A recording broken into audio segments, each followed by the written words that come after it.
Hello, everybody, and welcome to the 7th episode of Talk Speed Up. I didn't realize it's already been 14 weeks since we started this today. Oh, 13, I guess, actually. Yeah, 13, because there's been like 6 in between, seven weeks of it. But yeah, 7th episode of Talk Speed Up. What's everyone on? It's me, I'm always here. I'm always being a bit scuffed. 7 minutes late, you'll have to see it. And today, I'm always here with Kbot, and we have Gray and Keen joining us today. So, yeah, welcome on the show, guys. I hope you're doing good. Yep. Thank you for inviting us. Yeah, thanks. So you guys should already know who Keen and Gray are, but if not, then we'll kind of just we'll kind of go around and do like brief introductions as well as actually let's just do brief introductions first. I'll try to do 9 things at once. Go ahead, guys. I mean, Yeah, I'm on this show all the time, so whatever. Well, I'm just a competitive player. I've been playing Splatoon for quite a few years now, and yeah, I just play at the top level consistently, and that's pretty much it. Yep. Yeah, I also do competitive. I started competitive in 2. Most people know me for Brawl Intent. Play with Slaughterhouse. Yeah. Oh, that's good. All right, and something we started doing recently in introductions as well, because I think it's pretty interesting. So everyone, because I feel like everyone pretty much knows everyone that comes on here. Like we all know each other at this point. I feel like very few people won't know. So how about you guys, if you want, go through kind of your TLDR Splatoon history. So when did you get into the game? What was your first team? What was your like kind of teams after that? Like kind of your important landmarks, TLDR Splatoon history from 2015 when the game came out to now, however it went. Whichever one of you can start, whenever. I'll just leave it to you guys, yeah. Ooh, I mean, I can start. Well, I guess I started when the game came out. I was just looking to play a game casually, and then I found out some tournaments were being organized, and I started to play competitively because I really liked the competitive aspect, even in real life. Like I really like sports because you can play like some competitive matches. And then I found out that I was pretty good, so I started to play with people that were also pretty good at the game. And then I ended up winning some tournaments, joining some teams. Like my most notable teams, you probably know, are like Kraken Paradise or Alliance Rogue. And some pretty notable tournaments. Well, I won the European Championship and participated in the World Cup. So I think that's like the most notable thing you can do as a Splatoon player. And yeah, I'll let Kim go now. So I started playing the game casually in Splatoon 1. I thought it just looked fun. I bought it a couple of months after launch. I never did anything like serious on 1. I really started competitive in 2 because the game came out in July 2017. And the first, I was interested still because I love playing 1, so I decided I wanted to get more into it. There was a local event, LAN for the game in September that year, and that's actually where I met Arashi. It's funny because I was like way back then, like before either of us were even really know. We were just playing the game. We did a pickup together at that LAN. So it's funny to think about that now. So yeah, I don't know. The environment of the LAN, the people seem really nice. So I was like, okay, cool. I kind of want to get into it more. So I kind of kept playing too. And a couple LANs later, I started talking to more people like Hitzel and stuff, and then kind of got more involved with the scene from there. Yeah, that's fair. I always find it interesting to hear about like players meeting like before they were known, before either of them were known, like ages ago. And it's not even like, okay, I'm really hoping I'm not wrong here, but you and Arashi haven't been on any notable teams together either. I'm really worried that I'm going to get my head chopped off here and I'm wrong, but so it's like you didn't even like go to the top together. You kind of went on to the top, in your own ways. After meeting, so long ago. I always found that really interesting when players say about that. Yeah, it's always kind of fun to track like all of those players, right? And it's fun to like hear your guys' histories too, just together over the course of the years. I mean, of course, I've been around for like 5 years, but I can't keep everyone straight in my head. Like, even though I know all of the teams, right? I can't. There are often times where it's like, oh, I know. You used to think as a tournament organizer, it's I know teams more than I know players. Yeah. Right. So it's also fun to hear like the players and like their journey to where they are today. Yeah, I mean, like it's like 5 years ago when I started playing. The first team I joined, Erza was in the team like originally. Like I met Erza there like 5 years ago, and nowadays we're like playing against each other and stuff. We also played with each other. Like it's Yeah, as you said, it's it's like a fantastic journey. Like you play against the same players you met 5 years ago. It's really cool. I think like that's actually a point that I wanted to bring up. I think it's pretty crazy that because you didn't mention cooldown originally, but of course you and us were on cooldown Yeah. together. I think Yeah, it's true. Yeah, crazy yeah. that like both of you were on that team so long ago. Was that your first team? So it's just your first team. The person you played with, Urza, you just also both happened to keep playing and keep getting really good, and Yeah. you're still playing on Alliance Rogue together. When well, I guess for the European Championships, you'll most likely still be playing together at that point. I mean, Yeah. maybe I'm assuming wrong, and it will change in years to come. No, But yeah, yeah, maybe. I mean, like as long as we, as long as Nintendo continues to Yeah. plan tournaments, maybe, yeah. But yeah, like as you said, Urza 5 years ago we met each others and like we continued talking. Even though he left cooldown at some point to join Rising Moon and win the European Championship as on his own, like we continued talking and yeah, we did a team. Same with Sorin. Sorin, I met him up at the European Championship 2017, I think. He asked me, "Yo, Gray, you're pretty good at the game. Just join my team, okay?" And I was like, "Okay." Yeah, because of course, like, was it Alliance Rogue originally was? Did anything happen before Alliance Rogue? Alliance Rogue was just a mix of like Cooper Clan and Cooldown, wasn't it? Yeah. Basically, Alliance Rogue originally was 4 players. It was Sorin, me, and some more unknown players like Kronos and Alex. Like it's not Erza, not Kiver, because Kiver was in STDX and Erza was in Rising Moon, if I remember. So yeah, like it was just a pickup with some French players, and then the French Championship and European Championship got announced, and then we were like, oh yeah, let's make a team. And then we asked Kiver and Erza because we thought they were the strongest players in France to join us, and yep, there we go. Yeah. I think that's a pretty nice look into the past for a lot of the teams, especially considering I think with both of your stories, you met people so long ago that are still playing the game, and you. I mean, again, Keen hasn't actually played with Arashi, but that's still some really cool stuff. But I think we're now going to look at the present. There's a little transition for you guys. We looked at the past, now we're going present. So I want to talk about like both of your current teams right now, in like mainly to do with Tassel, but of course you have Slaughterhouse and Radiant. So I mean, you guys so far, if I'm not wrong, Slaughterhouse is currently sitting at an 0-2 record, but with some with asterisk mark, very close game there. And Radiant sitting at 1-1 again with a close game. You guys have both been in 5-4 situations actually. Yeah. Well, I mean, I'm not sure about Kin's matches, but like our match was really frustrating on our part. Like you lead. I think we led like the match 4-2, if I'm not mistaken, and then they tie 4-4 in a map they couldn't pick, and we kind of lose that map on an overtime push. Like we destroyed them for like 4 minutes, if I remember, and then they push at the end, and we had everything ready, but they still got through somehow. So I mean, yeah, and also because of that, we might not even make it to playoff, even though like maybe I can think we deserve it, but I think they deserve it too, I guess. So. Yeah. But what about Keen? You played your 9-mapper against Starburst, right? Mm-hmm.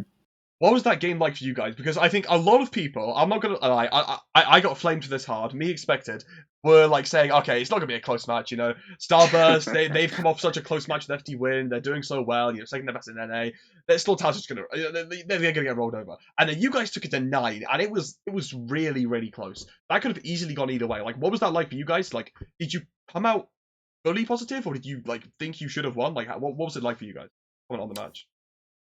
From the get-go, Jared's internet wasn't working with him that day, so I know they had a sub, so we're thinking like, okay, just like Jared's not here, so it's not going to be like, the full like Starburst roster, but do what we can, just play the game how we want to do it. I mean, going into Tassel itself, we're just thinking like, okay, like, we may not like get like a win on a set or something like that, but it's practice, it's experience, it gives us a chance to try things, and like I think we've been doing that. Like people have been telling me like, oh, why K Junior for TC? I'm just like, I just want to try it, honestly. It's really nothing more than that. So like mentality wise, I think we were fine, and then like when we were put into that game's 9 center, we're like, okay, like we're actually doing pretty well like this set. So it was motivating, I guess, to do that well, even if they have a sub. Yeah, and like game 9 was like super winnable too. Like it was like we've talked about it, like we voted it, went over it. I feel like it was just like a few key mistakes, but it was definitely like within reach. That's always a good thing. Like even if you don't necessarily win, as long as you're losing and you're learning from it, that's fine. I think that's great. Very true. Yeah, And I I think agree.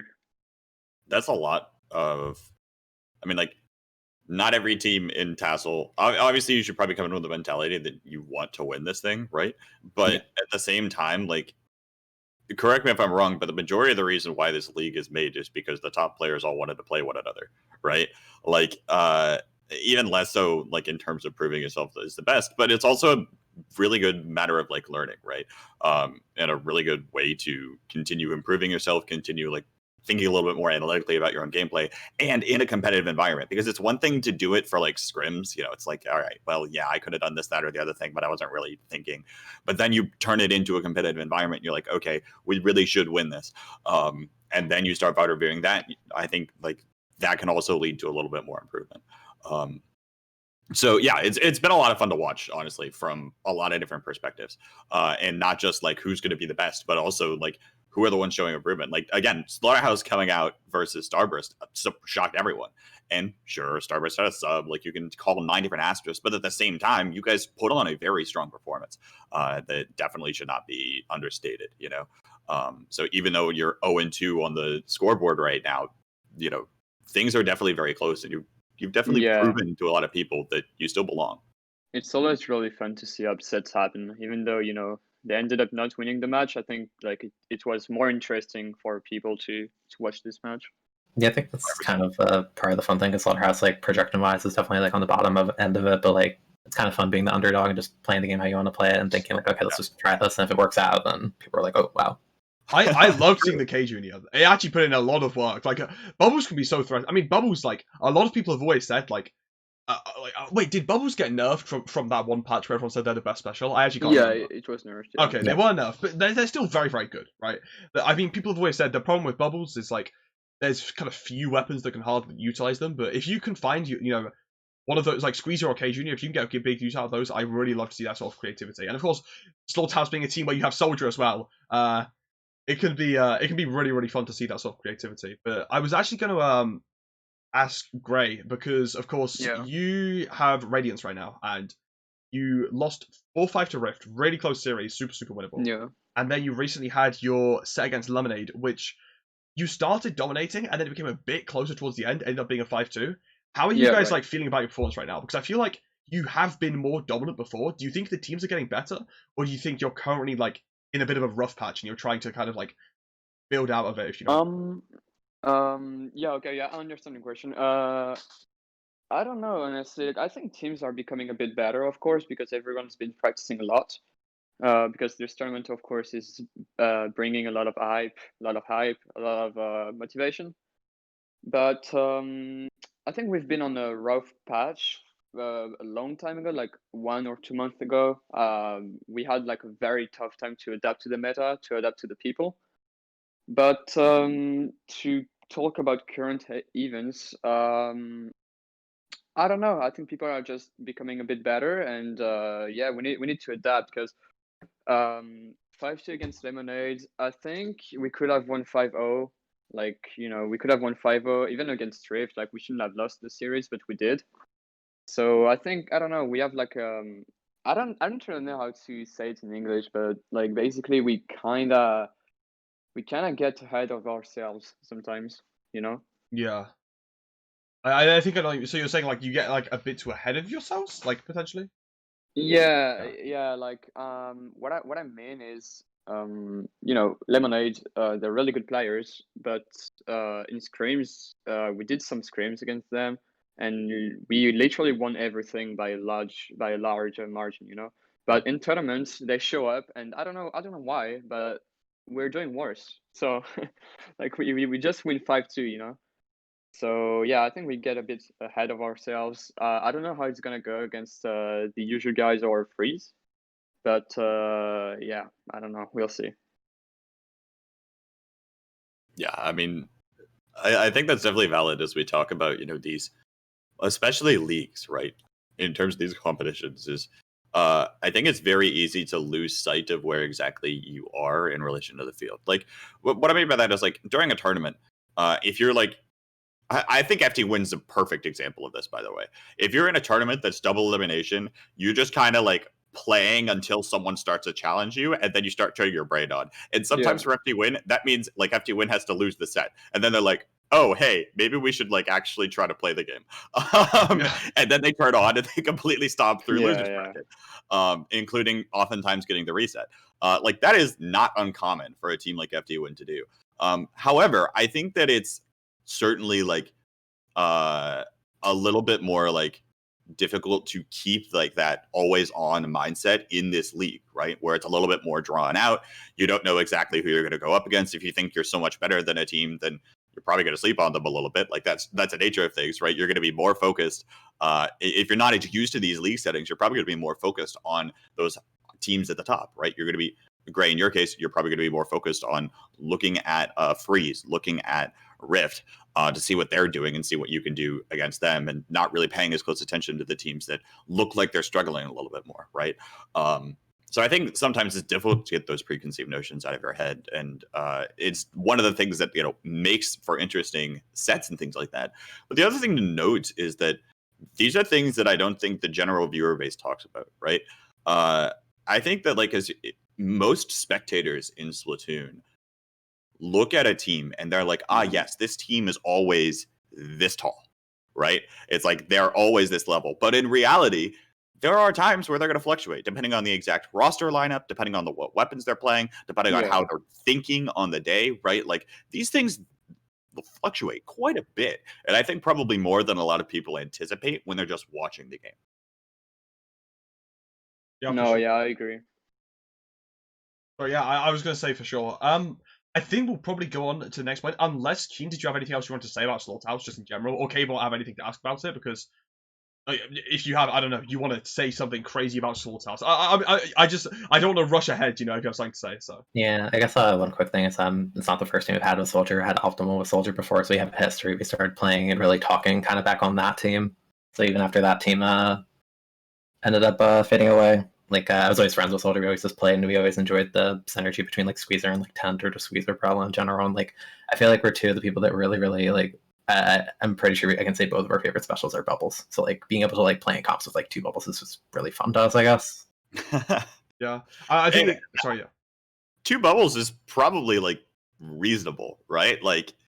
Yeah, definitely. Like they're like, especially in like a mode like Clan Blitz is probably one of the most apparent, even for the viewer. Just like you just look at the map, you see 6 bubbles in like every relevant spot on the map, and you're like, what do I do? Yeah, right, exactly. I think unfortunately we probably won't see. I don't know if you scrimmed them or like we probably won't see you guys meet. But I feel like it could be really annoying for a team like Rift try to play against. Because if you think about how Rift play, they're just getting armor and 2 wing jets at the same time. And if they're popping armor and 2 wing jets and just walking into 6 bubbles, it would be. I can imagine that not being fun for them. That's a part of the reason I think bubbles is kind of like, I think it has a lot of potential in TC. I completely lost Ninja. I might have just lost you all, but I'll be back in a moment. Did you hear King Kbot? Wait, he won't hear me. Oh yeah, Kbot, did you hear what I said? Just not Ninja. No, he's lost us. He's completely lost us. Okay, he's lost Alright. So wait, Kbot, you got us? Yeah. Oh yeah. I don't know, my headset just died, I guess. He was just sorry. He was you were saying about the 6 bubbles, and I just carried on by saying I feel like even though we're not going to see them play against each other, Rift and Slaughterhouse could be then pretty interesting. Even though Rift would most likely do pretty well against them, I can imagine them getting very frustrated, popping both of their inkjets in the armors to then walk into just 6 bubbles in their face. Walk into 6 bubbles, Yeah. that would be hilarious. No, I can tell you it's always hilarious scrimming someone or just like playing against someone. They go on like Twitter and complain about bubbles, and we're just like sitting there laughing. Yeah, I remember a while ago actually. It was like a while ago because it was back in like August maybe. I don't know why I remember this. But it was like you posted a tweet saying screwing with 6 bubbles is fun at the same time as like Zero posting a tweet complaining about bubbles or something. Oh yeah, that's funny. I think we were scrimming. It was a really short scrim, and I think Zero just left because he didn't want to play against after like 5 games. Yeah, I mean, double bubbles is very frustrating to play against, especially as a player. Yeah. I think especially teams that are very used to the armor style, because especially like quick pop weapons, like armor is a special. You use it and you're like, okay, I'm going to go commit to fights. But then if you have like a sharking squeezer or something, just pop bubbles and you're not full health. That's die. true. Yeah. All right, that was a pretty nice thing. But I think we're going to go on to kind of a recap of the Tassel games this week. So we've had some sorry, the last 2 weeks, I guess. So we've had a lot of Tassel games. We've had a lot of Tassel games. I'm probably not going to remember all of them, so we'll probably go, like the relevant or the big ones. I think one pretty early on that I guess I can start with is that Lemonade's usual guys was after the last Talk Speed Ups episode. I'm not repeating myself, aren't I? I think so. All right. I honestly don't remember. Either way, did you guys catch Lemonade usual guys? And what did you think of it? Because I think a lot of people going in at least expected a closer game and for usual guys to do better. But if I'm not wrong, it was 5-1 in Lemonade favor. In fact, yes, I do remember it being this week because that was the TriCast one with the. That was last week. Yeah. So that was in between these two. So yeah. So I don't know if you saw Lemonade usual guys, but that was a really, really, really dominant showing in Lemonade's favor, and that's probably not very nice if you're the usual guys, considering they're kind of the team that you want to beat that's close to you. So yeah, what did you guys think about the match? And well, first off, did you see it? And if so, what did you guys think about it? About Lemonade versus usual guys, right? Yeah. Well, my issue with usual guys, I think I have a lot of experience against them because, well, I've been scrimming a lot against them, of course. Usual guys is a special team, you know. If you look at the teams in the EU side, I don't really know about NA side, but let's look about EU side. You have always like one backline, two slayers, and one support. All right. But usual guys is kind of different. Like they have like a special like for example, Brian is the only person playing Explorer in the league, I think. Brian is the only one playing Sploosh. Like, you know, they have some pretty like weird comps, right? They don't even play Stingray in Rainmaker. They don't even play Stingray in TC. So like I don't know, their playstyle is kind of weird if you look at them. Like a month ago, 2 months ago, when the league wasn't even started, I thought they were really good, but I don't know why. But since the league started, it seems like they fell off a little bit, and I don't know. Like in scrims, they used to take games from us. They used to do really great, but seems like it's not really converting really well in matches, like without being like offensive or something, right? Yeah. So, talking about specifically the usual guys versus Lemonade matchup, I think the usual guys composition, as you mentioned, Gray, is very unique, right? In the kinds of things they're looking for, especially given the fact that at the moment, they're kind of running like a tent umbrella. Sometimes Sendo switches over to Grim Range. They're running an Explosher, and they're running a K machine. But the thing about that K machine is that it's much more of a passive K machine, where oftentimes Ochiro is just kind of sitting back throwing fizzy bombs. So they don't really have a lot of like engage pressure outside of Wadsum. But then again, Wadsum can't really do much of anything because, like, in terms of going forward and trying to get those, quads with tri-sloshers, because he isn't really supported with paint support from the rest of the team. So I think, like, that aside, obviously usual guys wants to play this composition in a very passive way, right? And I think that stylistically, Lemonade is all over the map. They're all over the map. They're always painting the map. They're always trying to find like individual plays. Like it's sometimes it's some of the best parts of solo queue, right? Where they're all over the map. They're all looking for individual plays, and they're all in your face a lot of the time. And so I think when you're pairing these two teams against one another, I think Lemonade, with their like little bit of map control, with the fact that they're always looking to try to create chaos in something like the usual guys composition, where they're very much looking to hold back, be a little bit more passive, and try to just maintain control. Like Lemonade's just going to come on in and probably end up wiping them, and it's going to be very difficult for usual guys to break back in to the zone based off of like what they have. If I can add something to that, like especially in TC, when you look at usual guys comp, like they have Charger, Bomb Rush, and Green Blaster. And the armor weapon of usual guys is a tri-slosher, compared to Lemonade, for example, who has like literally 4 frontline players, and then they have an armor bot, like with the ends up. So they're literally just rushing in, and usual guys can't do anything about it because the best weapon to remove armors is literally like a machine, or I don't know, like a tri-slosher. So yeah, that's really hard, especially if you're frontline. Usually guys really, depend on chip damage. For example, when Brian plays Explorer, it's when usually guys are the strongest, because Brian shoots once, you're weak, and then the other people are gonna finish you off, like Machine Fizzy or Tri-Slasher, something like that. But if Brian plays Charger and Sendu is playing Green Blaster, well, you can't really do much when you're being run over, It gets very difficult because you have one AoE up and like Grim, and then you have Charger, which needs to hit a shot on the open. Yeah, I think I agree with the. It's an interesting comp, and there's definitely maps that favor toward them. I feel like I've constantly seen them counterpick to like Black Belly Zones, and I think that's probably one of the best, if not the best, example of where their comp can work with like triple bucket, because you again the combos with Explode Machine and Try just work so well. But I think they do struggle. It's a very oppressive comp in the neutral, but it becomes very difficult once the opponent gets in your face, and Lemonade's comp is entirely about that. Yeah, I totally think that's why agree. it folds. Like one of our main game plan streams to beat usual guys is literally just to kill Brian. Once you kill the Explorer, it's gone. Their comp is gone. So, that's really like a main pillar of usual guys. It's the chip damage, the constant pressure, but once it's gone, they really cannot do much. I feel like one comparison that I might be able to draw. I don't know if you guys would agree with this, especially Keen might not agree with this considering he's on the team I'm going to draw a comparison to. But I feel like Slaughterhouse maybe a few months ago reminds me of how the usual guys is now, right? Where I feel like they kind of try and play with one, maybe two solid comps that in some situations are completely broken. Like, if you watch usual guys play on Splatzone's Humpback, they rolled over Lemonade. They completely rolled over Lemonade on Splatzone's Humpback. They got really close with Freeze, and it makes sense. It's where all of their picks do so much work, and it's so powerful. But I feel like they kind of have those kind of niche comps that work in these few situations, and then when you take them to any other map, which is going to happen, you can't just play on your own maps the entire time, their comps just end up not working, and they need kind of a kind of more flexible, standard, kind of boring comp they can kind of go to in those situations. I think the problem is they're trying to play the weapons they like, and that ends up hurting you when you're going to the situations where it's, all right, we just need to play a boring comp.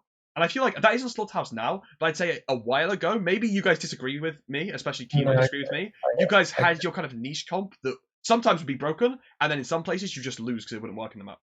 No, I could totally agree with that. I feel that because we have an unusual comp as well on our half, like, 10/Brella, Squeezer, and Charger, so we tend to always counterpick to like those maps that really favor that, such as like Albacore Clan Blitz, so we have Kelp Clan Blitz as like a counterpick now. Like, we've gotten better at that, obviously, and we're more willing to adapt to like different comps for different scenarios, and that's why we're trying stuff like that, while also using weapons we enjoy. But yeah, it's definitely the kind of comp that it feels really great, but once you get like a wrench thrown in your plan, like an armored T-Tech just like flanking and killing like 3 people, it becomes very, very difficult. And to solidify the point I made earlier, you talked about Splatoon and Humpback, right? Yeah. Like, I remember watching the match, and I was like, and we were like, okay, well, Brian didn't die for the whole match. He's just GG. Like, he just stayed back. He weakened everyone. Everyone was literally just, everyone was literally rushing into his shots, and nobody could really do much about it. It's kind of the same for Splatoon Black Betty, as you said earlier. Like, it's like a really, really broken map for their comp. The one bit of pushback that I want to give on what you said, Matt, was I think that in some cases, I think it's a weapon thing for usual guys. But I also, like, as I'm looking at this, it's also a role thing. And by that, I mean, in my opinion, and they can say what they want. And if I'd love to have a discussion with anyone on usual guys, by the way, if you want to like at me on Twitter, please do. But it looks like Ocharu and Brian are playing very similar play styles, where Ocharu is throwing fizzy bombs pretty much exactly where Brian's standing with the Explorer the entire time.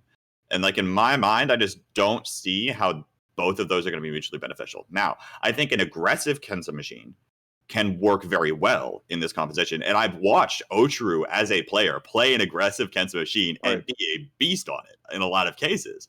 I'm thinking back over the summer when he was playing in Jerry's Crown Cup, and I was casting some of those matches. I have watched this Kensa machine come out of Ocharu and be much more aggressive than it's currently being in the usualized composition right now. So I also think the only thing that I could see on top of it is in my opinion, they need a little bit more paint support. Especially for a player like Watsum, right? Like Watsum can only do so much on the Tri-Slasher. And the one moment that sticks out in my head right now for Watsum is in the match versus Freeze, on Game 5 in Inkblot Splat Zones, where Watsum you don't need to paint support to just dance around on like the snipe area, right, for Sturgeon Shipyard, right? You don't need to dance around. You don't need a bunch of paint support for Spinner. You don't need a bunch of paint support beyond that, especially if you're working around these elevation changes. So that's what Watson was able to do to get a triple and open the window of opportunity for usual guys to potentially come back in that game. Unfortunately, they weren't able to close out in that case.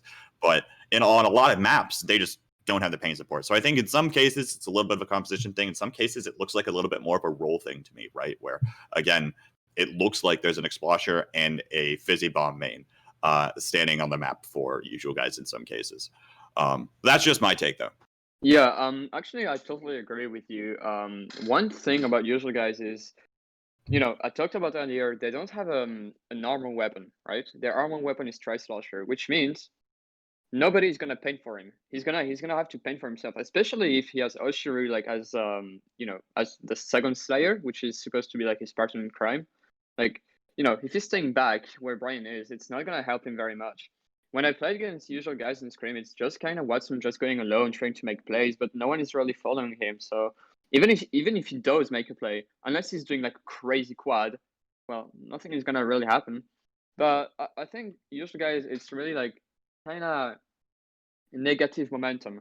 Like they were really good, as I said, 1 month, 2 months ago, but they started losing matches like 0-5, and now they're kind of being scared. They're not really being confident in themselves.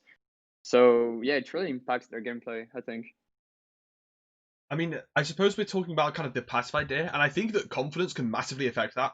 Because I've personally felt this in tournaments before, where I'm against, or maybe it's like a late game in the tournament, like a semi-finals or something, or it's against a team I'm really scared of, and then because of that, I just stop making any sort of aggressive plays at all. I mean, usually I'm not playing aggressive weapons anyway, but it's like I'm so scared of feeding and throwing the game that I'm just gonna stand back and then do nothing because of it. Yeah, and I end up totally, doing even less than if I feed. And sometimes you just need to totally. push yourself to say, okay, I just need to go forwards and make the plays that I would make against any other team and any other player, and you can do so much more. Because but I can understand the feeling. It's really, really worrying because you don't want to be like, okay, what if I walk forwards right here and I just feed and throw the game? It's such a fear in like a player's heart. Yeah, true. Like it's kind of the same against Japanese players, Like you're like, oh my god, these players are so good, they're the best in the game. But then you realize you can beat them, Like, I mean, we've already beaten some Japanese players, some Japanese teams. You can beat them, they're just humans, But in your head, you're like, oh, they're the best players. They won this tournament, so I cannot beat them. They're stronger. But so you do weird stuff.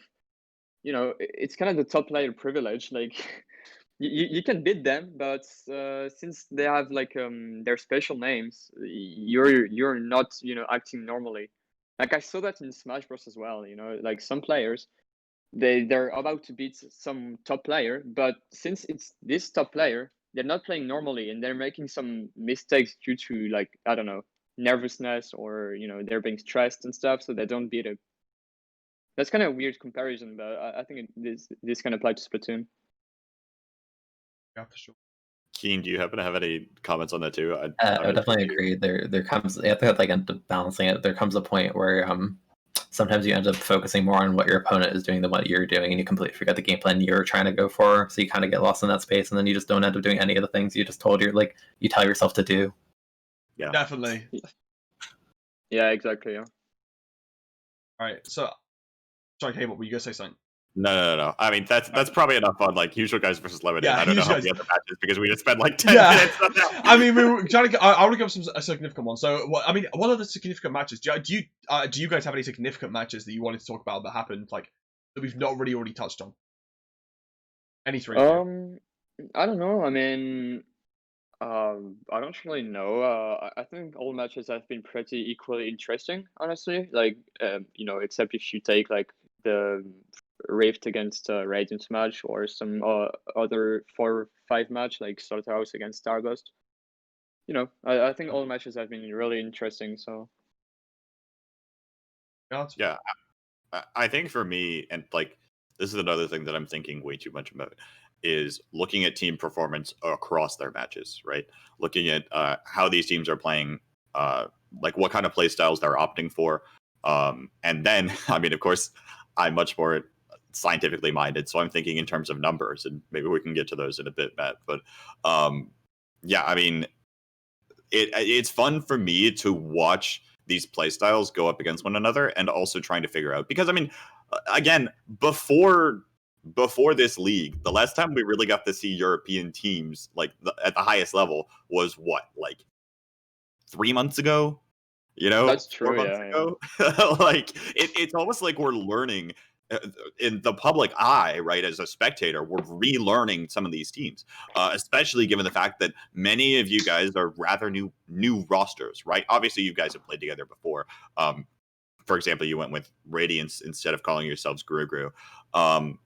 But like Rift is a different roster. Lemonade's coming in with a different roster. Usual Guys has been around for a while, but they've been kind of silent, right? Same goes for Freeze, right? So I think it's really interesting to just watch these teams come back, especially in the European division, also in the North American division. I think the thing about the North American division for me is I feel like I know these teams so much better than I know the European ones, right? Because it's like there's every 2 or 3 months there's an NA Open where all of these teams come out and FT ends up winning. Yeah, that's like kind of the thing about TASL. Like, I feel like in TASL, like without being offensive or anything, I feel like Freeze, Rift, Radiance could all be top 2, right? Yeah. And I feel like in the NA side, except FT like I don't really know who could be top 2. Like I think FT is gonna win for sure in the NA side, but for the rest of the teams, I'm not really sure who can take it. The best conjecture that I would give you is it's probably Starburst, and just because Starburst seems to be the most consistent one, I don't know, Keen. Like, I don't think that like it's impossible for Starburst to lose to anyone. Yeah, I'd probably vouch for Starburst now. I would have like been a bit more iffy if Saya was still in. Like I would say Saya or Starburst probably, but without Saya, then yeah, I think Starburst is definitely going to get second on the NA side. I think if I'm not wrong, Supernova have already lost to Starburst, so they're already kind of down on that tiebreak. Yeah, so sorry, yeah. I mean, the North America playoff picture is very much set in stone. Basically, assuming that FT beats Slaughterhouse, sorry, Keen. No, don't worry. But assuming that match goes in FT favor, FT versus Starburst are both locked for playoffs, and then they just play for who gets first seed and who gets second seed. And as a matter of fact, the only way that doesn't happen is if Slaughterhouse beats FT and Starburst beats FT, in which case there's a 3-way tie for second, which would be a little interesting. It would come down to game differential. Things would get real weird. So if you're a fan of Chaos, you're rooting for Slaughterhouse and Starburst both to beat FT. Now, I don't know what the percent odds of those are. I don't know what Splatbest has to say about them. I'm going to go with not very high. Again, apologies, Keen. No, it's okay. Not a slight towards Slaughterhouse. That is more of FT just looks so dominant. You gotta believe. You gotta believe, right? That's true. That is true. Oh, okay. Oh, okay. I don't even want to go over Speaking believing of believing, wait a minute. Speaking of believing, is Dragon Uno in the chat? You can always hope for your opponent's connection to go down. Like. No, I was gonna say. Speaking of believing, I molded yesterday when I saw Law just tweet saying we're going to lose later. I love Law, I love Lemonade, and I really love them, but I don't. Wait, I personally don't understand the really mindset. tweet that? Yeah, he tweeted saying like we're probably going to lose, but I hope we can learn from it. And I like the hope we can learn from it, but I don't like the mindset of going into a match saying we're probably going to lose. I hate that. That's kind of the same. Like I understand his feelings, but like you can't really say it, right? Like you can't really go in a tournament and say, yeah, fuck it, I'm going to lose. Like it's like I'm gonna take like a weird example, a World Cup. Like FT they went against Japan. They probably thought, okay, well, I have maybe 70% chances to lose because they're really strong, but fuck it, I'm gonna try. Yeah, and they ended up winning some games. Like I don't know, it's yeah. Sorry, one thing Yeah, I was go going to say is I feel like you always have to kind of like lie to yourself openly, because what is it like? I remember I had a match in like another game, and we were like, God. I was thinking to myself in my head, God, we are not going to beat these guys. Like we're not going to win. There's a massive skill difference. But I just like was hyping up the team, saying, "Oh yeah, we're going to do really well because of this and this and this." I just know we're going to win. Yeah, I was lying I to mean, myself, like yeah. my team. We 3-0'd them. No one expected it. No one at all thought it was going to happen, but we 3-0'd them because we just lied to ourselves. And after the match, we all said none of us on the inside thought we were going to win, but we all openly just kind of lied to ourselves out and And out and out, and we forced mean, ourselves into that mindset of winning. You know?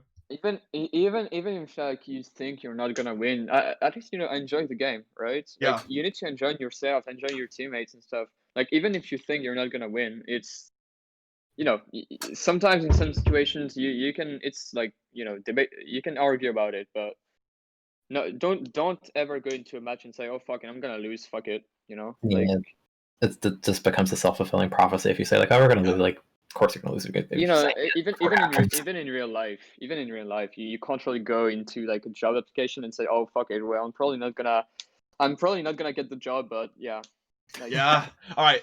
So I wanted to stop myself from going on that tangent, but I couldn't because I thought of another match. I thought of one of the matches I wanted to go to, but I just couldn't help myself. But a match that I would like to talk about, because the reason I want to talk about this one is because my sleep schedule was all over. I slept through it. It was the Slaughterhouse and Supernova set. So of course, Keen will be able to talk about. Keen and Kbot would definitely be able to talk about this because you casted and played in it. Gray, I'm not sure if you saw it, but no, I'm sorry, I didn't watch it. so that was the Supernova taking the victory 5-2 over Slaughterhouse. I don't know which one of you wants to start with like thoughts on viewers' point of view, views on the game as a viewer point of view, and views on the game as a player point of view, how it went. But if either of you want to like kind of take the lead, then yeah. Keen, how about we hear from you first?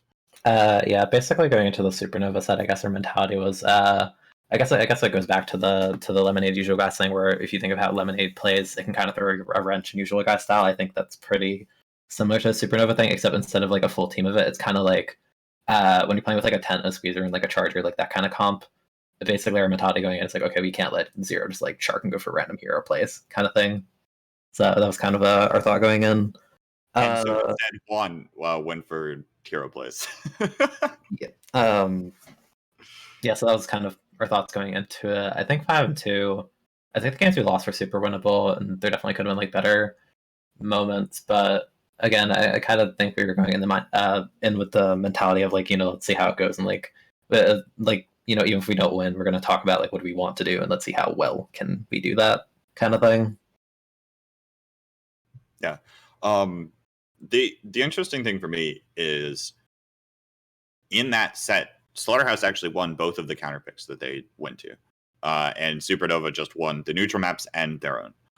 So obviously Supernova is the one that's going to take the set, but you guys actually won the maps that you wanted to play on and you expected to win. So those times where your weapon you felt like your weapon composition was favored, you were able to execute, right? And I think that's the important part. But yeah, I think what would be interesting, or like a good exercise, and maybe I'll do this in my free time and post something about it on Twitter, is to rank the teams in Tassel on a scale from very methodical to very like chaotic. Oonga boonga. Right? Maybe not Ooga Booga, but like I feel like Lemonade and Supernova, when they have their core rosters in, are very much more in your face, very much more aggressive. Oh, Lemonade is Oonga Booga for sure, dude. Like, I'm telling you. Like for example, for Supernova, it's Zero and Juan, and even Arashi, who used to be a Slayer but now is getting put on support, right? And then, of course, you have Chara just kind of back everything up and be a little bit more mobile on the anchor position. Meanwhile, a team like Slaughterhouse with a Tenebrella, with Squeezer, with power on Bamboo, or even Charger sometimes to try to lock things down, you guys are playing a much more methodical playstyle. And I think, again, which one is better depends on the map, right? In a lot of cases. If you're playing on something like Inkblot zones, perhaps a little bit more of a methodical style is going to benefit you. But if you're playing on something much more open, like Piranha Pit zones, creating chaos is going to go in your favor, right? When you're looking at these that's teams true, that just want to kind of push in and roll over top of the zones. So like I think that's one of the things that we also saw in that set specifically. Was again on a much more open map like Splatzone's Piranha Pit. Supernova can just kind of run around you guys in Slaughterhouse, right? Run around the Rella, run around the bubbles. But meanwhile, on a map where you can't really do that on, maybe Inkblot, I forget all the games in the set, but on a map like Inkblot, right? They're very much more limited in the ways that they can approach zones, the way that they can take fights in certain angles. So I think that that's also critical to consider. I think one of our counterpicks, Albacore Zones, is definitely like completely under the methodical playstyle because that map is very, very like they have to come from like this direction, that direction, or you know, and it favors our weapons because it's super flat, super open. I like 10th there. The exception is on the Starburst sets, and Starburst comp was like using Armor Ray. 10 doesn't really function against that, so Umbrella of that game, but like even then, like we still won. So I think that's kind of like the way we look at the game. Like on like a map like that is good for us. And like that's the thing with you might think that Albacore is more open, but in reality, as you mentioned, there are only so many different ways that you can approach this zone, and there are only so many safe ways that you can approach the zone. Like oftentimes, if you put yourself in like an area in the middle of the map, you're probably going to get fired at, right? Especially if the team's playing with a lot of range, which we would expect on a map like Albacore. So you might think that it feels open. I would caution you to say that open means that a chaotic playstyle is better, right? Because as you mentioned, Keen, it's very much like you have to find a way to get back into the zone, and then locking out your opponents can be done in a much more pick them off one by one because they're only approaching from 3 different ways. Because say if a team full wipes, you pretty much can only come from like your perspective, like either the left bridge or come out like the right side of your spawn. Like you don't really get much other option. Like if you know map control, then like the main ramp does nothing for you. Yeah. I think if you guys, if there's a match that you guys want to talk about or something past Tassel that's already happened, then bring it up now. Otherwise, I'm going to move. Well, we still have Tassel stats, right? No. I had Tassel stats coming after. Okay. Yeah. Unless you want to look at stats now. No. The point is, we're not done talking about Tassel. You're just saying that, like, if there past Tassel. Yeah. Okay. Anything that was Tassel related that happened before today. If you guys want like a set to bring up, a match to bring up, anything to bring up, then bring it up now. Otherwise, I'm going to move forward. No, I'm fine. Right. Yeah, I think we're good. I don't think there are any specific sets. I mean, a lot of the stuff we can probably cover in team recaps as we look at stats. So I think one thing we'll look at then definitely is upcoming sets. So an upcoming Tassel in the future, because we're approaching the playoffs mark now, definitely. I didn't realize how fast Tassel would go, honestly. I was thinking, Tassel's this crazy long league. We're going to be doing the playoffs in 2021 April, but it's been going fast. We're approaching playoffs very, very shortly, and there's going to be some important matches coming up. I think, the first one that I think we might as well highlight because, big asterisk, tomorrow there's a big match. It's not even a plug for tomorrow. It's an important one, and that's going to be Rift vs. Freeze.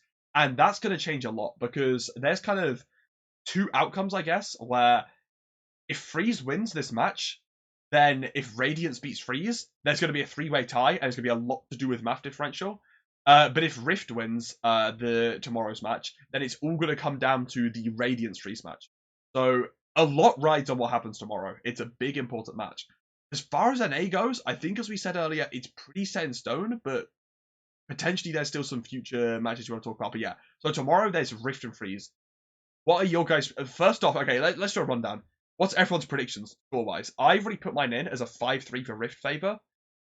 Kbot, you have 5-4 Rift favor. Yeah. What about you guys? Who do you think is going to win? What do you think the scoreline's going to be? I don't know. I haven't played against Freeze in a long time. I don't really know. I think they're all good players, of course. But I don't know, maybe 5-3, maybe 5-4. I don't really know who can win, honestly. I think they're like the same team pretty much. Like they all have like a support player, they all have 2 front lines, they all have charger player, it's literally the same team, so I don't really know. I'd probably say Rift would win, and I think it would be like a 5-3. I remember yesterday someone asked me, because I was like streaming during the Tassel set, what they thought I thought it would be, and I said 5-3 and it ended up being 5-2. So I don't know, I'm gonna go 5-3 again on this. All right. Because I think it'll be like fairly close, but I still like see like Rift edging out. Yeah, I mean, I think when I was saying, I think what Gray brings up is really, really important because I forgot who I was talking to about it. It might have been Kbot before Tassel, but I was saying that I feel like Rift and Freeze are both the epitome of teams that just want to walk forwards and roll through you as fast as they can. They just want to kind of like charge armor, have their chargers sitting back and shooting things, while their front lines just walk forwards and run at you. And it's going to be very, very heavily due to these like kind of individual engagements. Like I feel like Rift as a team, I have more faith in Skoze and Urza than I do in Noctis and Free. Not that I think Noctis and Free is still great, but on those direct matchup. But I think in a stylistic thing, the one thing I'm worried about is how well the walking forwards with Inkjet's going to do against just like constant armor spam and like machine existing. I don't know what you. Not really sure. I think I don't know because like on Freeze's hand they have like a machine which is really good to punish people. Walking forward running forward without really thinking about it. But I don't know. On Rift side they have two Inkjets, one Junior. I'm not really sure who can win. I feel like both teams can really take it, just like our match against Rift. Like both teams can really take it. It's really gonna come down to, as you said, just 1v1s. 1v1 wise, I think actually Freeze is gonna take it because they have a zap, and I think Krimi is far more superior as a support player than Zekken. But frontline wise, of course, they have doubling jets, Zekken, Urza, Skoze, Urza. I don't know. I think Free is really good, but I don't know why he's been playing T-Tech more recently, I think. But he's like a really good player. It's gonna be really interesting for sure. I really hope to see like a good match, not just teams playing to, I don't know, playing just to play. I just want to see them play to win. Yeah, I'm sure that. Sorry, yeah, okay, well. Well, that's an interesting conversation that I think is it's something interesting to have in regards to Splatoon. Is are you playing to win or are you playing to not lose? Basically, yeah. Which is the one? Because in some cases, it depends on the exact instance. But a lot of the more aggressive teams are the ones that are playing to win. A lot of the more passive teams are the ones playing to not lose. Depending on how exactly they're playing game, that depends on game state. That depends on so many other things. And sometimes I think both mindsets can be valuable. Obviously, if you're behind in a set score, you're probably not thinking about playing to not lose. You're probably thinking about taking back the lead, right? But once you have the lead, what are you going to do with the lead? Are you going to try to improve on it? Or are you going to try to sit back and try to stall for more time in the game? Or are you going to try to, just take down that timer to make sure that the team doesn't have an opportunity to make another pushback? So I think that's the other interesting thing to kind of watch out for in this set especially. I would anticipate that Rift is going to try to make more plays. They're going to be the ones that are trying to open things up, and we'll see if that either ends up working well for them or if it ends up backfiring. Well, the thing is about this match is like, as I said, they're really the same players. They have Zerez versus Alexei, Charger. But I don't know why, but I think Freeze is gonna win this match just purely based on like firepower. Like I think Machine Zap is better than R3 and Junior for most part. Yeah. Because, Rift playstyle is doubling jet, right? But doubling jet isn't really good everywhere. So, like, if the contopics are good, if the maps are good, I can really see, especially on the maps this week. I think Inkjet is kind of bad. I don't remember the maps, but I can really see Freeze taking the match like 5-3. Yeah. I mean, it's a 50-50, honestly. I remember sitting there and just being like, I have no idea what to predict. Yeah. Like, I hated the Kbot was rushing me because I was like, I have no idea what I'm going to pick with. I was so close to picking Freeze. Okay, I'm not going to lie. One of the reasons I picked Rift is because if Rift wins, Radiance is more likely to make playoffs. And I was sitting down saying, is there a universe where Radiance doesn't make playoffs? There's no way. Rift has to win. The gods have to let Rift win because, like, there's no way that Radiance is going to miss playoffs. I can imagine you want Rift to win, Gray, because of that. That is like the annoying thing about losing. It's because, like, if we won, we would have made playoff, like, probably 100%. Yeah. But since we lost, we need to pray that, I don't know, we need to pray that these guys are gonna have sportsmanship and are gonna try their best and not like soft throw the game. Like I've seen some things like I don't really want them like make us lose, to make sure to eliminate us from playoff. I Yeah. really want to just see them try their best, and yeah, I think that'll be the best thing for viewers, us, for everyone. Yeah. You talked about wait, what did you talk about? You said something I wanted to pick up, but I forgot. I was also saying about how you'll probably want Rift to win. I don't know if you were talking about that or. Oh yeah. We want Rift to win, of course, because well, it's gonna come down to one match, and I think that'd be better for the viewers and us, of course. So we'll have one more shot. I really think we deserve to win the match. Of course, we didn't, so they played better, of course, like no excuses. But I really think we want to make playoff. As I said earlier, it's really sad that one team out of Freeze, Rift, and Radiance has to sit out for playoff, because I really think it's like probably, in the top four teams, if you make a top four, it's probably gonna be like FT Win, Freeze, Rift, and Radiance, in no particular order. So like it's 3 EU teams in the top four. You know what I mean? Yeah, Like, yeah. In my opinion.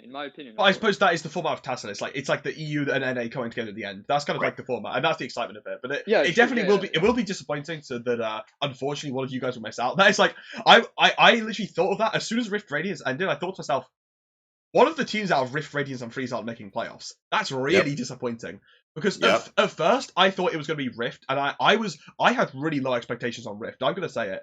I know that all the people that had been scrimming hadn't, because they'd been playing against Rift, but from kind of recent results of their pickups, WK Gang hadn't been doing too hot in a lot of their pickups, so I just thought, like, I really don't have high expectations of Rift, but I mean, they proved me wrong massively. They've proven me wrong massively. They could be looking at a potential to win the entire tournament if they keep it up at this level. I mean, no, if we continue... wait, sorry, did you guys want to talk about any more about this? So I wanted to set the context. By the way, if Rift does win tomorrow versus Freeze, they will lock themselves first seed in playoffs. That is a definite. It doesn't even matter what happens in the rest of the league. They lock themselves first seed. If they lose, obviously a lot more stuff is up in the air. They can still potentially get first seed, but that will most likely go on over to Freeze. So yeah, something interesting. Yeah. Of course, I've got my little foldy sheet, so I'll be keeping track of the playoffs and keeping you all updated, mostly on the Tassel Twitter. It's a little bit hard to like give you the case by case scenario for the 64 different possible scenarios that are going to happen, just because there's so much still up in the air, right? With the amount of matches that are left to go. But as we get further and further along, especially looking towards next week, looking towards the week after, stay tuned. I'll keep you in the loop. Yeah, I mean, it's kind of being paranoid to say, like, they're gonna match fix the freeze rate. Like, it's kind of being paranoid. But if you're in my position, it's, well, you really are praying right now, Mm-hmm. Yeah. All right.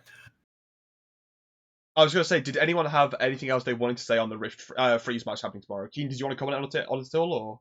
The best I can really say is that I think it could go either way, and B, it'll be a close regardless. Like if it's a 5 over, like a 5-1, even a 5-2 would honestly surprise me. It's going to come down to who is playing better on the day. There is nothing you can do to predict this. There is no skill gap between these teams. I don't think it's going to come down to who is the team or who is the player that is popping off the most tomorrow. So look out for that. Of course, that will be, shameless plug, that will be on Nine's Twitch channel, hopefully. If it's not, he'll just end up posting me and I'll end up doing the stream. But hopefully it'll be on Nine's Twitch channel. It'll be Nine and myself casting that one. So tune in. That is tomorrow. What time is it tomorrow? I don't even remember. Neither do I. Wow. Good work, team. All right. I'm gonna look it up, but you can carry on. Yeah, I'll just go to the next thing then. So I think another match, because I'm trying to look through other ones as well, but I think we'll go through this one before I look at any others. So I think it's gonna be happening.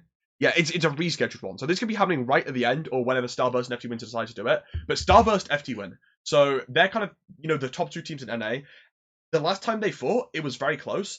In my opinion, I think really? FT Win have been looking. Yeah, the last time they fought was the NA Open, and that was that was a game 7 in a best of 7. Yeah. Oh, okay. So it was very, very close. But I personally think with the current way FT Win have been playing recently and the addition of Bagel, I'm not sure if Starburst will be able to put up a fight, but I mean, maybe that's a a hot take. I don't know what you'll think, Keen, if you've been scrimming these teams, but I think it's going to be tough for Starburst to beat FD Win. Well, honestly, I can't really say much. I think Kbot said that earlier, but Kbot doesn't really know much about EU teams. Well, it's kind of the same for me. I don't really know much about NA teams because you don't really play them. You don't really watch them play a lot. So I can't really say much. So I'm gonna let Keen talk about that. I think my comment and what's going on through my head, like when I'm thinking about that, I'm thinking the weapon matchup mostly. I think because Starburst plays like you might have like Anton Jr. and like Jared on like a shot or something like that. I feel like range wise, I think they might struggle because a lot of their weapons might fold to Nautilus and just like being outranged, like it can punish bad decisions by those weapons really really hard. Because now they have Bagel, like even if he's not on Nautilus, if you have a Bagel and like Mini or Biscuit on Nautilus, like I feel like the weapon matchup is just like Even really in Ballpoint. everyone's favor. Yeah, Ballpoint could be yeah. as well. Biscuit on Ballpoint was so oppressive in the FT win set this week. It was actually nasty, to be honest. Like just how much range he was putting out. I mean, by the way, Biscuit's KDA shot up after that last match. Granted, small sample size, but he was putting in so much work and then not getting punished for it at all because a lot of the Supernova composition couldn't contest it. There was nothing they could do. They had no backline in order to shut down that Ballpoint. So Biscuit just got to do with that whatever he wanted to. And I think that's a large part of the reason why FT1 was able to win that set because they were just so oppressive. Yeah, I mean, I feel like what is it for me? It's like FT Win is like the best team in NA, right? Potentially the best team in all of the West, and then they just added Bagel to their roster for Tassel, and it's like that's just unfair at that point. That's just really, really unfair. I feel like for a lot of NA, it bolsters their roster so much. It feels kind of a whole of another aggressive player, and it also kind of brings together this Bocut Nation pickup that's been playing together a lot. It's This is the part where you should have the meme of the FT Win yeah. Mr. Monopoly guy. Yeah. That's FT Win Mr. Monopoly taking the Nautilus. But I mean, yeah, because you bring together this kind of Bocut Nation pickup, you add so much more depth to your roster. You kind of aren't forced to always play with either. Because I mean, what they had before was they could either play double support with double zap, or they could play squeezed support or L3 support. I think that was their options before with Tune Birthday. But now you still have that option, but you have so much more. You have the mini option, you have the double Naut option, which seems weird, but when you look at Bocut Nation, it's not too bad. You have the Nautilus option. I think FD Win has become such a powerhouse, and it's going to be so hard for teams to shut them down, in my opinion. I'm just ready for Tassel playoffs, man. Yes, I want to see FT Win versus the top of EU. I want to see it. Give it to me now. Like I wouldn't be because I feel like FD Win has really not been able to. I don't know what you guys think about this. I wouldn't say they've really won a major Western tournament in a while. I mean, they took the NA Open, but that was NA only. Hang on. Time out. What major Western tournaments have there been? No, but I mean, by a while, I'm looking like while. When's the last time the FD Win beat a Gru gang / Alliance Rogue / go back even further, Kraken Paradise? It's been. That's true. I guess. That's the thing when we are talking about like FT Win and stuff. They're really good. I think they're probably like one of the best teams in the West, of course, as you said. Well, to like point out, we scrimmed them like a day ago and it went 50-50. So I think we're like on the same level. But yeah, if you look at the past, I don't recall them, winning to KP or even in the Inkstorm last time we played. We beat them like twice, I think, in the winner and loser bracket. I think they're really good, really, really good. I think they're maybe one of the best, as I said, but I'm not really sure. I'm not really sure in the past. Because when people are saying like they're like dominant, it's because they completely roll on the NA scene. Yes. Right.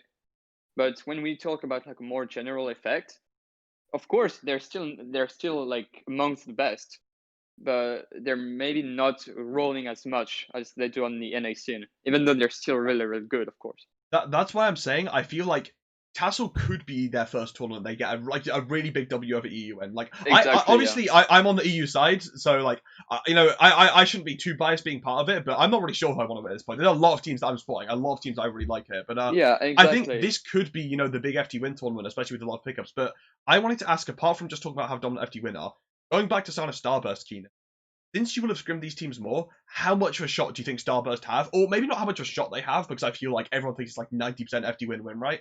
But more so how, close do you think they could go against current FD win? I think they could if they're playing on a really good day, but I'm just thinking of the way they play, like Armor Stingray. I mean, like Ice can play really aggro for an anchor, so if Ice can get like some really sick picks on like on the ball point with like Charger, that kind of thing, that could be huge for them. But I don't know. I keep going back to that thought in my head of just like the thought of playing shot against like a ballpoint / mini or a ballpoint knot or like double knot. Like that just sounds very difficult. So I feel like it's going to be a huge task for Jared matchup wise. Starburst, if you're listening, please put Ice on Charger and let Ice be on Biscuit lockdown duty. Okay, that's all I want you to do.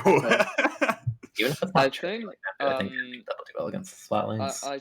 I think Starburst should like counterpick some TC Rainmaker, because I'm not sure if FT1 is playing much Stingray, right? I don't think true. FT1 is playing much Stingray, but on Starburst side they have Ice, correct? Yes. And Yes. if I remember correctly, Ice is like literally playing 2 mains, 9 subs of special charge up with Stingray. So I think they can really dominate TC and Rainmaker if they play around that. I think Rainmaker actually, especially, is a great point to bring up, because I feel like, again, I always feel like whenever I bring up an opinion, I'm going to get shouted at by the people that know better than me. But I feel like Splatlings in general can be weaker and struggle more on Rainmaker. Is that a bad take, or can that be agreed on? I feel like, especially this kind of like this ballpoint, I don't like the idea of like ballpoint mini, ballpoint naught doing super well on Rainmaker. It's not really about like splatting, it's more about the spatial. Like you can argue in Rainmaker and TC, it doesn't matter what weapon you play, as long as you have a fucking Stingray every 5 seconds, you're gonna be good. Yeah, I suppose that's your guys' approach, because Hypnos is on that Ray duty. Yeah, always. I mean, you can argue like, yeah, Hypnos is like spamming Ray 24/7. Yeah, so does everybody else. Like, yeah, it's hard to win. Yeah. I think literally everyone in the West is doing that. It's really obnoxious to play against. I agree, but like literally everyone is doing that. So Rainmaker, you have to make that one opening count. Like you can let them rape out the whole game, but as long as you get that one instance where they don't have it, or you get like 3 down and you push to like 20 or something, that's all that matters in that mode. So you really just have to find that one opening. Yeah, that's really an obnoxious mode. Like. Yeah, like you have to make something happen with like Excuse you, Gray. Rainmaker did nothing wrong. All right. Ooh, How do you know that Rainmaker did nothing wrong? It did a lot. Oh, like, stop trying to be an SRL fanboy. Rainmaker did a lot wrong. Rainmaker did so much wrong. Too much wrong. Okay. But we get the stats. We're running out of time. Yeah. I want to talk about my numbers, darn it. Okay. So I think apart from that, playoffs wise, okay, I want to get one last thing. I'm probably going to ask people coming forward as well. If you guys had to pick your tassel winner today, you don't have to add context to it. But I'm going to force you to, for the fun of it. I know it's pointless. I know it's meaningless. But if you're giving me your tassel winner today, who are you giving it as? You mean out of all teams? Out of all teams, yeah. I mean, don't say usual guys or lemonade. I don't think that make it through. Well, I mean, if we make it to playoff, I really think we can win it, personally. Radiant. I think if FD Win keeps playing in the form they're playing right now, they take it.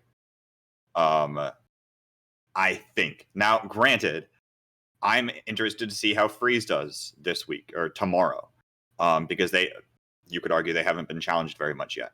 I'm interested to see the quality of play that these other teams are going to bring to the table in Europe, and I've got my eye on that. Again, I'm just not as familiar, right? I can't tell you how FD Win's going to pair into those teams because I haven't seen as much of them.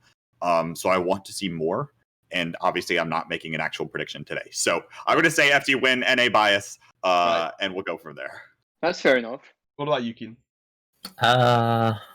Picking one is difficult. I feel like it's going to be kind of in line with the set tomorrow, where I feel like it might be a Radiance versus FT Win, and it could really swing either way. But it'll be a close set regardless. I don't expect it to be like a 5-0 in any stretch of the imagination. Like I think it's going to be like at least like a game 8 kind of thing. I feel like I do have that kind of NA bias, and I would like to see FT1 take it, especially now that I see Bagel with them. I think it'd be cool. So, the way I'm seeing it is, I think if Radiance makes playoffs, then I think they'd win in the playoff scenario. I think they'd win through playoffs, and I think they'd beat FT Win. But I think FT Win would beat Friesen's Rift. So I feel like if Gru don't make it, if tomorrow Freeze win, and if due to tiebreakers, Radiance don't make the playoffs, then I do think FT Win would beat out Rift and Freeze. But I do think that if Radiance make playoffs, I'm gonna say the Radiance win. And you know what? Since I'm predicting Rift tomorrow as well, then I'll say overall I'm giving it to Radiance. So we've got a 2-2 split here. Honestly, I have the same opinion as you. Like, if we don't make it to playoff, I really think F2 Win can pull it through. Of course, like, they have Kyo, which is like arguably one of the best players still. They, like, I don't know, they're just really good players overall, and I think they can really outplay Freeze, Rift, even us. I mean, they can really outplay anyone in the Eve side. So yeah, I can see F2 Win. Like, if we don't make it out of playoff, I'm gonna bet on F2 Win. Okay. So I'm definitely going to move us along now, especially because Kbot wants us to. And we're going to talk about some stats. So I don't know if you guys have looked at the sheets at all, but there's been a lot of stats work done for Tassel. And the sheet is in resources right now if you want to go over and if you want to look over anything while we're talking about it. There's also some pictures Kbot posted. I'm going to let Kbot take this. I just want to talk about the graphs because I don't want to actually look at the numbers. And so I don't care which one you put up first, whether it's a team or individual one. Apart from the individual one for now, yeah. Wait. Individual one. Okay, cool. 132. Wow. This is every single player that has played a match in the league. This is their paint per minute, which is like the amount of paint points that they get in a minute on average, versus their KDA ratio. So KDA, for those that aren't familiar, is kills plus assists over deaths. Or in Splatoon's case, it would be splats plus assists over respawns. So obviously, you would probably say that being towards the top right of this graph is more beneficial. That said, obviously there are different ways to have impact on games that are not counted in paint or KDA, right? You can still provide a decent bit of support and utility, say with things like a tent umbrella canopy, right?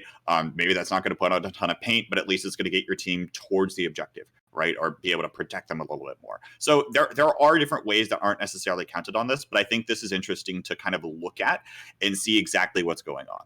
Now, again, there is so much to consider here. You'll notice how Ice has so much more paint than Alexei, but what is Ice playing? Jet Squelcher. What is Alexei playing? Charger. So bear that in mind, right? This is obviously very weapon dependent. It's very everything dependent, but I think it's interesting to look at on the whole.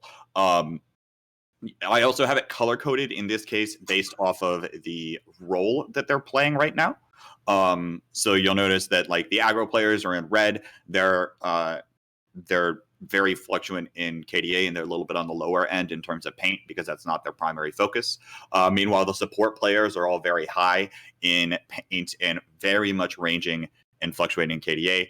The flex players are often the players that are playing something that I can't either identify, or like they're going between multiple different roles. For example, Biscuit was playing both aggro in set 1 versus Sayonara, and then playing much more of a backline or anchor role in the last set versus Supernova. So I think this sort of thing is just interesting to look at overall. And I don't know, Keen, Gray, if you're looking at the graph right now, if you have any gut reactions or things you're kind of noticing here that you'd like to comment on. Well, of course, it's statistics, so it doesn't really mean much, but it's still really interesting to look at, especially if you see like, you see, I'm gonna say like, you see Bursty at the far right. Well, I mean, it's kind of logical because he's playing junior and he's painting a lot, especially since he wins like a lot of his matches. He's of course going to be at the top. Same for Mika. Mika is playing with Freeze and he won most of his matches now. I think he won every matches for now. So yeah, of course he's going to be at the top. But yeah, I can't really identify much. It's just weird to see me being put at the flex position. But yeah, I think that's because you played some rapid. Yeah. So that's just weird, you know. I didn't really want to count you with the support players because support by this definition is very much paint dependent as well. So I was going to give you, this is actually a good thing for you because I was giving you the benefit of the doubt, Gray, because you're like, if I classified you as support playing Crapid, a lot of people might expect you to have higher paint numbers. Yeah. No. It's good. It's good that you put me as flex. Right. Yeah. Yeah. It's just Okay, on a side note, the Rapid coming back is awesome. I've loved seeing the Rapid come back, and from a lot of players, a lot of people playing Rapid right now. Pretty interesting.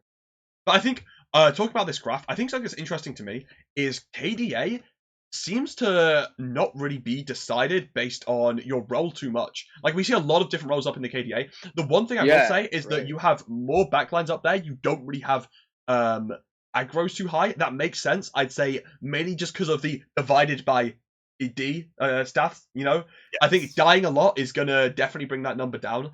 You know, the highest aggro you have there is Noctis. He's playing Machine, probably the most passive aggro out of all of them. So I think it makes a lot of sense. But I still kind of find it interesting that you have a mix of roles on that top of KDA. Yeah. I think you need to be careful though, because like if you look at Freeze, for example, well, I mean Noctis, I think he played only one match, right? Yes. Or So two, yeah. again, there's a lot of stuff that like this will start to iron out as more matches get played, as everyone starts playing the same opponents.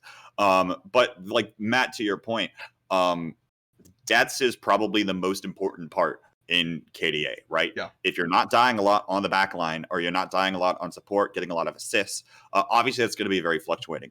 The other thing that is interesting to look at is kind of like Slayer efficiency, or aggro efficiency, which in my like basically how I'm just kind of treating it is literally just kills over deaths. And I don't really care how many kills you have or how many deaths you have, but it's more so looking at like that sort of ratio. We're not going to talk about that today. We might talk about that another time. Yeah.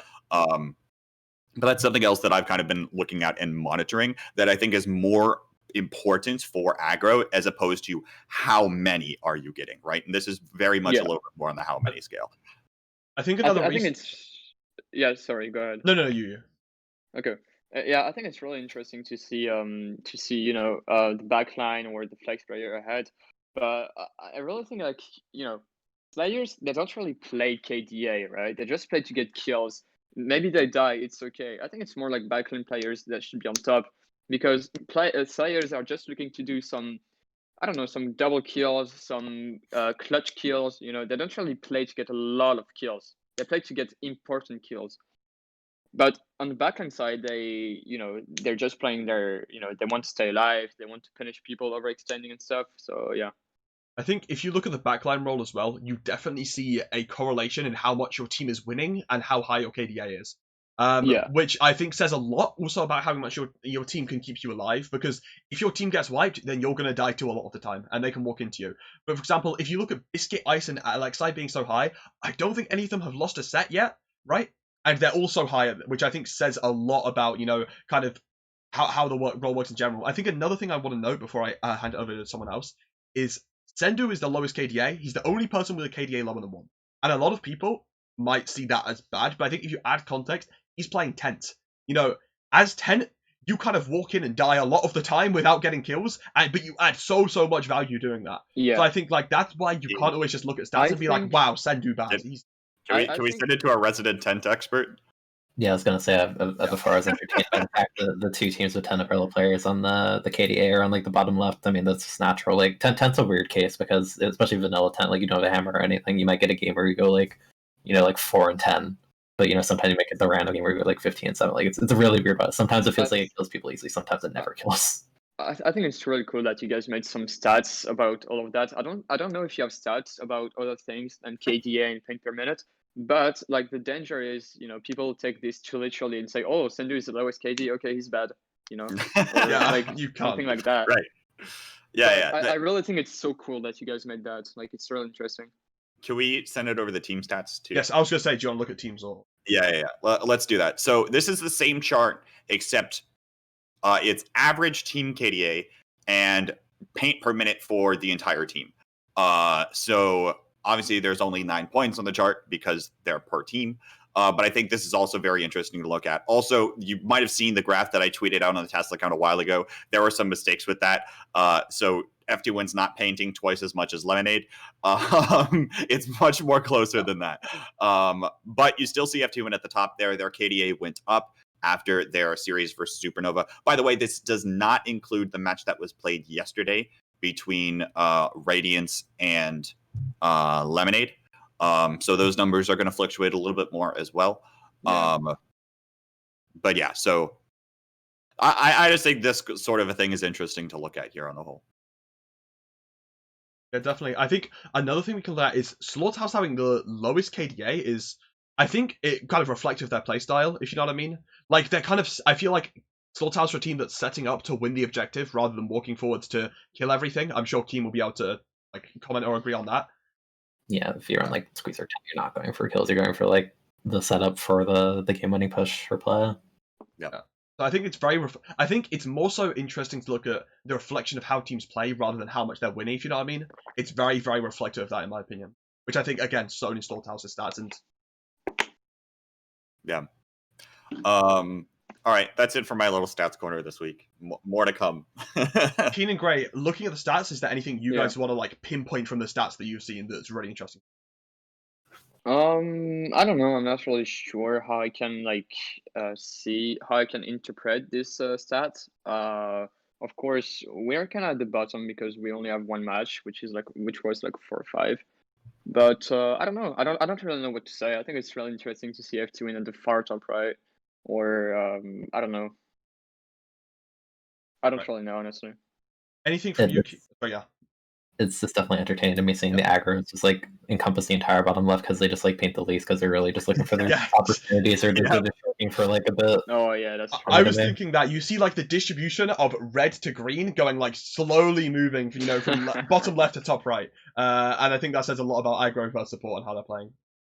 I think I'll move us along to the last segment then because it's going pretty late. But this will be a quick one today. It's the meme segment. It's here. It's gonna be fast. It's match player of the week, guys.